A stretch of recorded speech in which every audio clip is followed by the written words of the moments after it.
Londra'dan herkese merhaba. Bugün Londra-İstanbul hattında çok değerli bir konuğumuz var. David Lubin bizimle birlikte. Kendisi Chatham House'un kıdemli araştırmacısı. Aslında küresel ekonomi finans programında çalışmalar yürütüyor. Çin'den, Amerika'dan gelişmekte olan ülkelere kadar geniş bir yelpazede ülkeleri araştırıyor. Daha evvel uzun yıllar City'de gelişen piyasalar ekibini yönetti. Bu nedenle Türkiye'yi de oldukça yakından tanıyan bir isim. Hi David, thanks for joining our program. It's so nice to have you here again. I have checked my records and seen that back in February we had this conversation again here, and you said that the trade war has officially started. So how deeper do you think it went till then? Well, it's been a very volatile ride since back in February when it seemed like things were going to really look bad. And then, of course, after Liberation Day and the negotiations with China, when Trump threatened to impose a 145% tariff on China, we've been through a lot. Having said that, it does seem that the Trump administration is a victim of what's called the sort of Trump always chickens out, the sort of taco trade. And so what we're left with is a series of tariffs against major trading partners, with some exceptions. The tariffs on Brazil, on India at 50% are still extremely punitive, as are some of the tariffs on countries in Southeast Asia, like Vietnam, in order to punish Vietnam for transshipping goods from China. But with those exceptions, the tariff seems to be settling around 15%. Which in many respects is survivable. Mm-hmm. And so I think the trade war may have less to it than it seemed several months ago. Mm-hmm. And certainly it seems that the overall growth rate of global trade for the months that we have most recent data for, which is kind of early summer, there's no evidence at all that global trade growth is coming under huge downward pressure. Mm-hmm. Of course, what you saw earlier in the year was a big acceleration in the growth rate of trade as everybody was trying to scramble to front run the imposition of tariffs. But even though trade growth has fallen a bit since that early upward shock to trade growth, there's no sense of a collapse. Mm-hmm. And of course, that's what you fear. The sort of textbook argument is that trade wars will cause global trade to go to zero. And that hasn't happened at all. So you were in China, as far as I know, last week. Yes. So what do they talk about the world economy and US and the tariffs? So they're not afraid of the tariffs anymore? Well, Chinese firms are extremely competitive. And that's partly because the real trade-weighted exchange rate of the renminbi has depreciated by about 20% since around 2021. And also because, there's a very heavy reliance on automation in Chinese factories, and wage growth has been rather low. So Chinese competitiveness remains extremely robust, to the point where many Chinese firms report that they can absorb a lot of tariff from the United States without necessarily losing market share. But of course, Chinese exporters also have the opportunity to find markets outside the United States, which is what they've been doing since 2018. And so I think that Chinese competitiveness being high, the Chinese authorities still being very keen on promoting dominance of global manufacturing, I don't think we'll see a huge decline in Chinese export growth in the near term. Having said that, though, Chinese export growth is falling a little bit. In June 2025, the growth rate of Chinese export volumes fell below 10% year on year. That was the first time since March 2024 that we've seen a single-digit rise in export growth rate. But the export growth rate is still very, very strong. So do you think weak dollar is also increasing the competitiveness of US in this respect? And do you think some countries are also frustrated by this Chinese dominance again in the global trade? On the first question, I think the depreciation of the US dollar during the course of this year is something that the Trump administration hopes will reduce the US trade deficit and encourage capital to flow into the United States to establish manufacturing capacity in the United States, to revive, to make America great again. I don't think there's any evidence of that so far. The weakness of the dollar has yet to show up in any material change in the US trade deficit. And aside from the promises that US trading partners like Japan and others have made to invest in the United States as a quid pro quo for getting a lower tariff rate in trade negotiations, I don't think there's any evidence that the weakness of the US dollar has acted as a kind of catalyst for long-term capital inflows into the United States. And on the second question, yes, I mean, on the one hand, US policy towards the global south, US policy towards emerging economies since January has exhibited a very high degree of hostility, both the tariffs, the suspension of aid, the general disdain that the Trump administration seems to have for many developing countries. On the face of it, the Trump administration is handing the global south on a plate to Beijing. And the most significant evidence of that, I suppose, was the very high-profile visit of Prime Minister Modi of India during the Shanghai Cooperation Organization meetings a couple of weeks ago.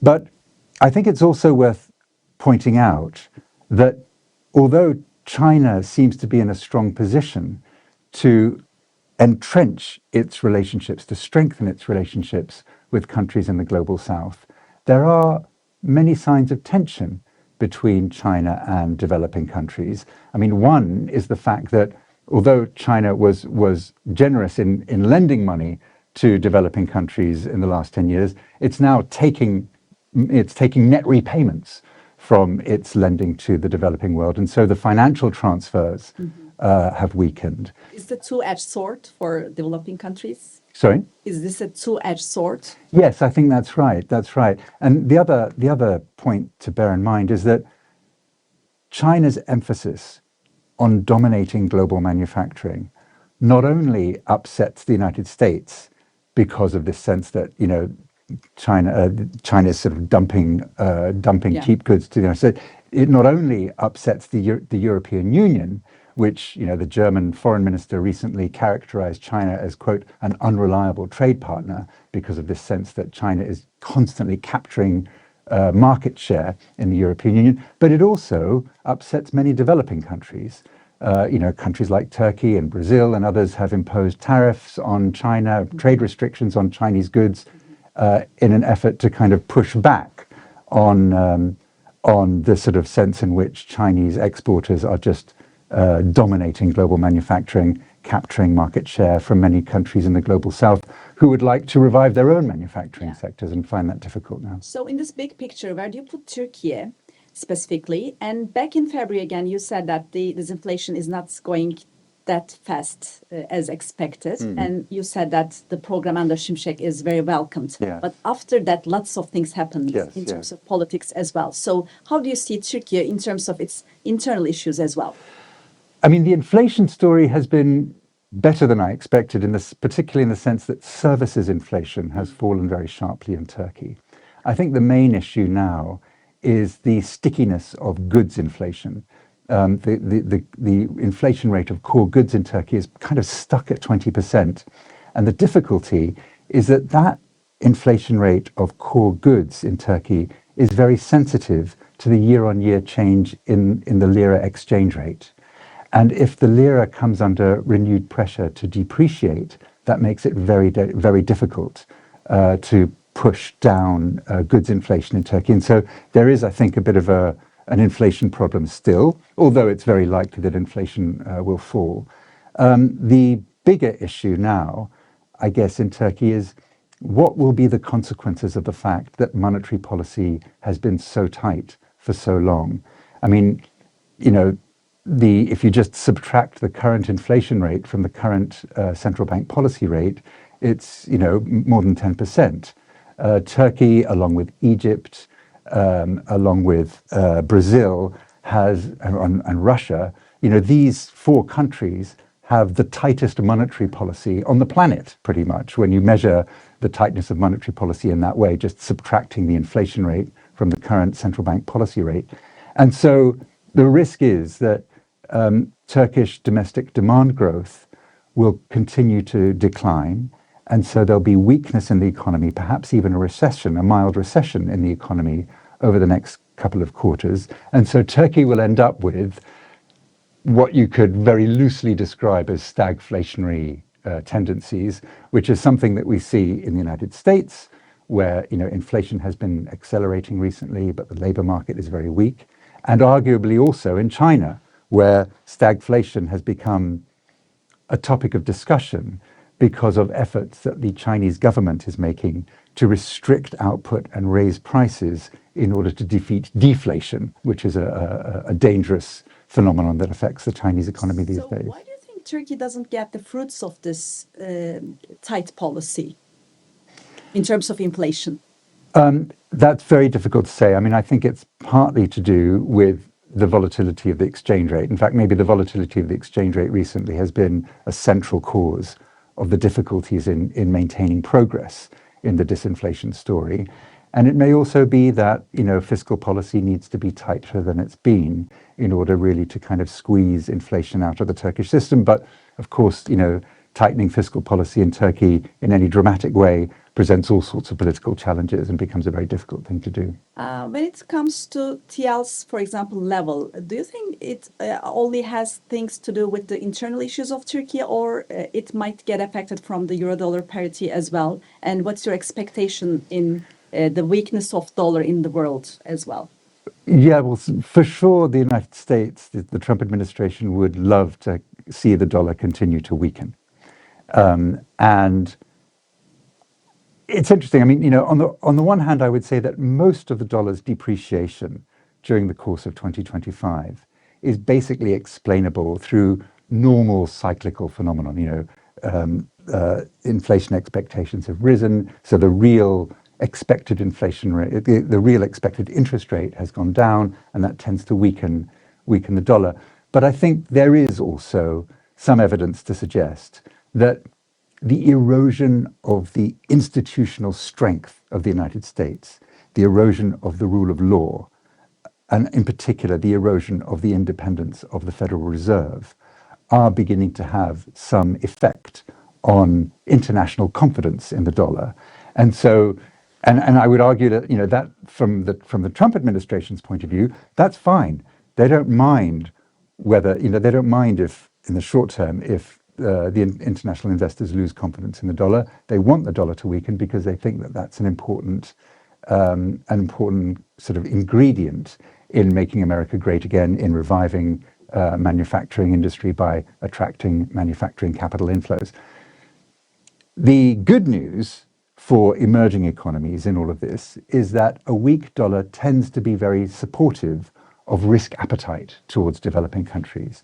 When the dollar weakens, that tends to push capital towards emerging economies and should be supporting especially high-yielding emerging economies like Brazil and Turkey. It's not quite doing that in the same extent as I would have expected. In other words, international investor enthusiasm to buy local currency denominated bonds in emerging economies is not really responding as strongly to the weakness of the dollar as it might have done in the past.